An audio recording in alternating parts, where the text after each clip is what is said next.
ফিরে এলাম বিরতির পর। আজ স্বামীজির জন্ম জয়ন্তীতে আগরতলার রবীন্দ্র শতবার্ষিকী ভবনে বিশেষ অনুষ্ঠানের আয়োজন। উপস্থিত ছিলেন মুখ্যমন্ত্রী মানিক সাহা। জাতীয় যুব দিবসের রাজ্যভিত্তিক অনুষ্ঠান, যে অনুষ্ঠানে উপস্থিত ছিলেন মুখ্যমন্ত্রী থেকে শুরু করে বিশিষ্টরা। যুব বিষয়ক এবং ক্রীড়া দপ্তরের উদ্যোগে অনুষ্ঠানের আয়োজন। উপস্থিত ছিলেন ছাত্রছাত্রী, খেলোয়াড়, এনএসএস এর স্বেচ্ছাসেবক থেকে শুরু করে অনেকেই উপস্থিত ছিলেন। বিভিন্ন ক্ষেত্রে যারা অসামান্য অবদান রেখেছেন বেশ কয়েকজনকে তাদেরই মধ্যে সংবর্ধনা প্রদান করা হয় আজকের অনুষ্ঠানের মধ্য দিয়ে। রবীন্দ্র শতবার্ষিকী ভবন প্রাঙ্গণে আজকের বিশেষ অনুষ্ঠানের আয়োজন। যদিও এক্ষেত্রে অনুষ্ঠানকে ঘিরে একদিকে যেরকম মুখ্যমন্ত্রী ছিলেন উপস্থিত, অন্যদিকে রাজ্যের অপর মন্ত্রী টিঙ্কু রায়, যুব বিষয়ক এবং ক্রীড়া দপ্তরের মন্ত্রী উপস্থিত ছিলেন। মন্ত্রী সুধাংশু দাস থেকে শুরু করে মেয়র দীপক মজুমদার, বিশিষ্টদের উপস্থিতিতে আজকের জাতীয় যুব দিবস পালন করা হলো রবীন্দ্র শতবার্ষিকী ভবনে। কি বক্তব্য উঠে এসেছে মুখ্যমন্ত্রীর, শুনুন। আমাদের মাঝে স্বামীজি বলেছেন যে আজকের দিনটা আমাদের জন্য কত ইম্পর্টেন্ট, বিশেষ করে যারা যুব সম্প্রদায়ের যারা ছেলে মেয়েরা আছে। যুব দিবসে আমরা বলছি ওদের উপস্থিতি খুবই ইম্পর্টেন্ট। আজকে আমরা সবাই জানি যে 1863 সালে আজকের দিনে অর্থাৎ 12ই জানুয়ারি আমাদের এই ভারতবর্ষে কলকাতাতে জন্মগ্রহণ করেছিলেন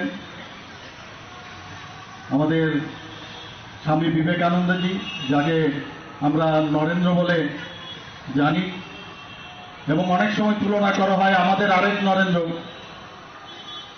ভারতবর্ষের যিনি বর্তমান প্রধানমন্ত্রী আছেন, এই নরেন্দ্র মোদীজিও নরেন্দ্র। তো আমরা এই বিষয়ে সবাই জানি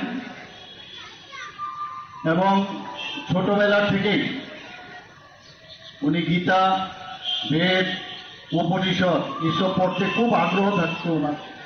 এইসবের প্রতি ওনার সবসময় একটা আকর্ষণ থাকতো এবং পুরো এই বিষয়গুলো উনি পড়েছেন। কিন্তু ওনার মধ্যে একটা সবসময় সংশয় থাকতো যে সবাই বলে ভগবান আছে, ঈশ্বর আছে, কিন্তু দেখতে পাচ্ছি না কোথায় সেই ঈশ্বর। হি ওয়াজ পারপ্লেক্সড, কি করবে, কোথায় যাবে, ভিতরে ভিতরে একটা ফিল করতো যে কোথায় যাওয়া যায়। শেষ পর্যন্ত উনি খবর পেলেন যে দক্ষিণেশ্বরে পরমহংসদেব আছেন, রামকৃষ্ণ পরমহংসদেব। গেলেন ওনার কাছে, যাওয়ার পরে উনি বুঝতে পারলেন যে একমাত্র এই পরমহংসদেবই, রামকৃষ্ণ পরমহংসদেবই উনার গুরু, যিনি নাকি আগামী দিন ওনাকে পথ দেখাবেন, এবং যে কারণে ওনার শিষ্যত্ব উনি গ্রহণ করেন। আমরা সবাই এই বিষয়ে জানি।